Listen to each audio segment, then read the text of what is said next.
Good morning everyone. সকালবেলায় ছেলেকে দুধ গরম করে দিয়ে দিয়েছি একটা গ্লাসে, আর ওকে বললাম চল দুধটা খেয়ে আমি তোকে পড়তে বসাবো। আর আমার ছেলের বায়না, না আমি দিদির সঙ্গে পড়া করব। আর দিদিও এক কথায় রাজি। তো দিদি তার ভাইয়ের জন্য তার নিজের পড়ার টেবিলটা নিয়ে চলে এলো, তারপরে যত বই আছে নিজের সব বার করে দিল। কিন্তু ভাই শুধু দেখছে আর খাচ্ছে, পড়ার দিকে ভাইয়ের কোনো মন নেই।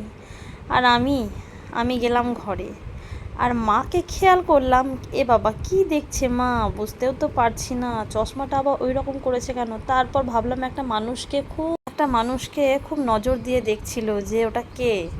তারপরে বুঝতে পারলাম, আমি আর ভাবছি কিছু হলো নাকি, চশমাটা ওই রকম করছে কেন। তারপরে বুঝতে পারলাম ব্যাপারটা।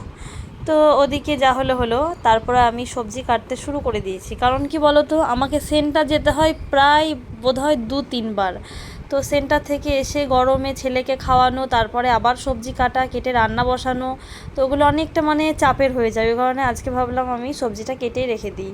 তো পাশের বাড়ির কাকু, না এটা কাকু দেয়নি ডাটাগুলো, আমার ভুল হচ্ছে, আমার মামা শ্বশুর বাড়ি থেকে আমার মেজদা নিয়ে এসেছিলো, মেজো ভাসুর।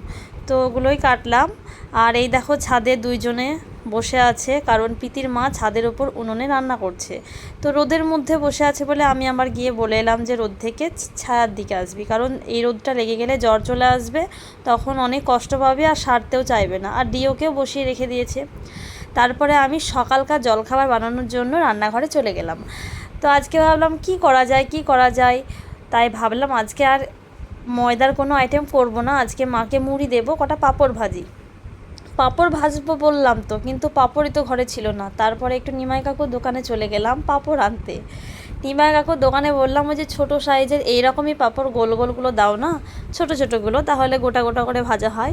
তারপরে কাকু বললো নেই, ওই কারণে আমি একটু বড় সাইজের নিয়ে এলাম, তারপরে ছোটো করে কেটে তারপরে ভাজছি। এই পাঁপড়গুলো খেতে আমার কিন্তু বড্ড বেশি ভালোবাসি আমি, আমার সুধর্ণও খায়, তোমাদের দাদা ভাইয়েরও পছন্দ। তো মাকে পাঁপড় ভাজা মুড়ি দেবো আজকে।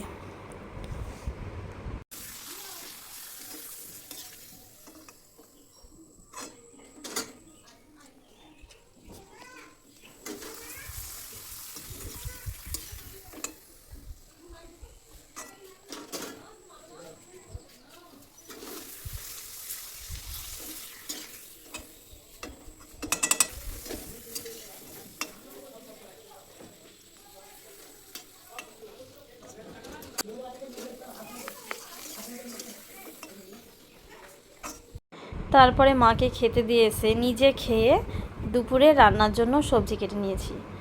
আর সবজিগুলোকে ধোয়ার জন্য একটা ছোট বালতিতে, যেটায় আমি জল নিয়ে এসে সবজি ধুই, ওই বালতিতে জল নিয়ে এসেছি। আর আজকে রান্নাঘরে সবজিগুলো ধুয়ে নিচ্ছি, অন্যান্য দিন কলে ধুই, কোনো দিন আবার রান্নাঘরে বালতিতে করে জল নিয়ে এসে ধুই। তো আজকে কেটেছিলাম, পাতি কুমড়ো পেয়েছিলাম, তো ভাবলাম আজকে পাতি কুমড়ো ঝাল করা যাক।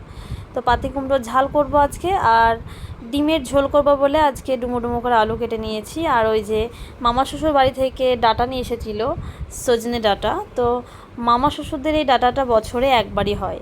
আর প্রকাশ কাকু আমাদেরকে প্রায় দিন যে দেয়, এটা 12 মাস হয়, কিন্তু একটা দুটো হয় এই সিজনটায়, অনেক গাছ ভর্তি হয়ে হয়।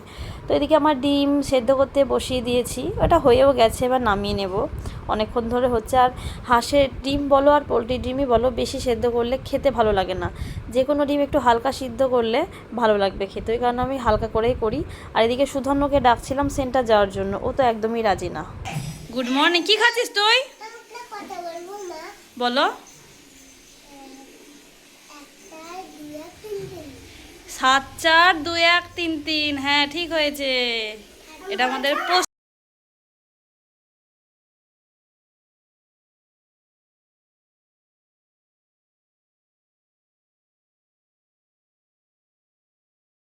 আমি সেন্টার থেকে অনেকক্ষণ আগেই চলে এসেছি, আর এসেই ফার্স্টে রান্না বসিয়ে দিয়েছিলাম, রান্নার ফাঁকে আমি সুধন্যকে খাওয়াচ্ছি। আর পাতি কুমড়ো ঝালটাকে সেদ্ধ করতে বসিয়েছি, তোমরা তো দেখতে পেলেই। আর আজকে একটা রান্না বলতে ভুলে গেছি, আজকে আমি উচ্ছে ভাজাও করছি। তো অনেক দিন পর দেখলাম বিক্রি করতে এসেছে, তো নিয়ে নিলাম। আর সুধন্যকে খাওয়াচ্ছি, আজকে দিয়েছে ভাত ডিম সেদ্ধ। তো বেশ ফেনা ফেনা গলা গলা ভাত। আমার সুধন্যর খেতে কোনো অসুবিধা হয় না, একটু ঘি একটু লবণ, আলু সেদ্ধ থাকে ভাতের মধ্যে, গাজর সেদ্ধ থাকে, কোনো অসুবিধাই হয় না। এই সকালে সেন্টারে খিচুড়িটা কিংবা ভাতটা হয় বলে সকালবেলার দিকে আমার সুধন্যর জন্য সেরকম কোনো ভাবনা করতে হয় না। রবিবারটা কোনো দিন খিচুড়ি, কোনো দিন ভাত, কোনো দিন আমি যদি সকালে জলখাবারে সরচিকলি কিংবা রুটি করি কিংবা চাউমিন করি ওকে খাইয়ে দিই। রবিবারটা তো আলাদা ব্যাপার, সানডে স্পেশাল। তো খাওয়ানো প্রায় হয়ে গেছে। তাড়াতাড়ি বন্ধ করে দে বাবু, ওটা আগুন ধরে যাবে রে। ভালো করে ছিটকিনটা লাগা, মিটকেসের লাগা। হ্যাঁ ওটা লাগিয়ে দে। এখন বাজছে ঘড়িতে 6:30। তোমাদের দাদাভাই কাজ থেকে চলে এলো। আর এদিকে একটা কাণ্ড হয়েছে, ডিও না একদম হিংসায় জ্বলে যাচ্ছে।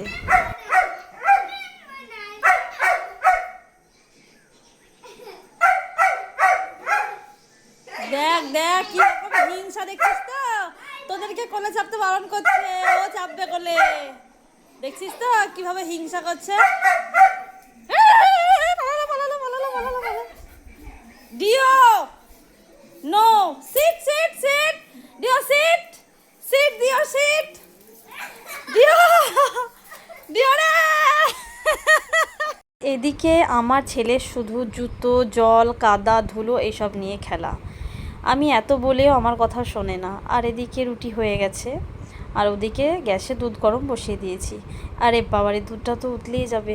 এই দেখো বলতে বলতে উতলে গেছে, দেখেছো তো? গ্যাসটাকে লো ফ্লেমে করে দিচ্ছি। আর ওদিকে গ্যাসটাকে বন্ধ করতে গিয়ে রুটির গামলাটা ঢাকতেই ভুলে গেছি। আমার ছেলের ডিনার রেডি। তো আমি গরম দুধে হালকা পরিমাণে একটু চিনি দিয়েছি আর রুটিটাকে ছিঁড়ে দিয়েছি। এভাবেও ভালো খাই, ভালোবাসে। চল তাদের বিছানায়। আমাদের সববার খাওয়া হয়ে গেছে, কিন্তু আমার ছেলের খাওয়া হয়নি। তো ও ছিল জেম্মাদের ঘরে, তো ওই কারণে আমি আর আমার তোমাদের দাদাভাই খেয়ে নিয়েছি, মাকে খেতে দিয়ে দিয়েছি। তো ওর খাবার রেডি হয়ে গেছে, এবার ওকে খাইয়ে দেবো। আর আজকে এই দেখো ফ্রিজটা খারাপ হয়ে গিয়েছিলো, কারণ কি বলো তো, ওই ফ্রিজের প্লাগটা মানে সুইচটায় গন্ডগোল করছিল, দিয়ে ফ্রিজের যে লাইটটা ওটা বন্ধ হয়ে যাচ্ছিলো, ফ্রিজ চলছিল না। দিয়ে তোমাদের দাদাভাই আবার কাজ থেকে বাড়ি এলো, তারপরে সব কিছু ঠিকঠাক হলো, তারপরে ফ্রিজটা এখন ঠিক আছে।